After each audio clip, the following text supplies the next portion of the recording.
Purpose. So financial statements అనేవి public government చూపిస్తారు. As well as every year లో financial statements ని reports generate చేస్తారు.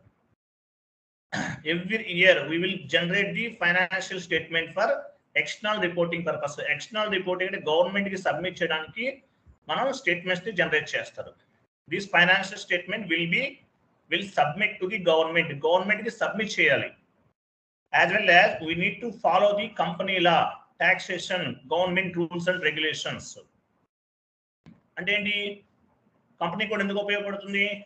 గవర్నమెంట్ రిపోర్ట్ సబ్మిట్ చేస్తాము, as well as company code లాని follow అవుతాము, గవర్నమెంట్ లాని కూడా ఫాలో అవుతాము, రూల్స్ అండ్ రెగ్యులేషన్స్ ని ఫాలో అవుతాం, ట్యాక్సెస్ అవి పే చేయాలి కదా. సో దాని పర్పస్ మనకి కంపెనీ కోడ్ అనేది ఉపయోగపడుతుంది. నెక్స్ట్ పాయింట్ కిందకి రండి.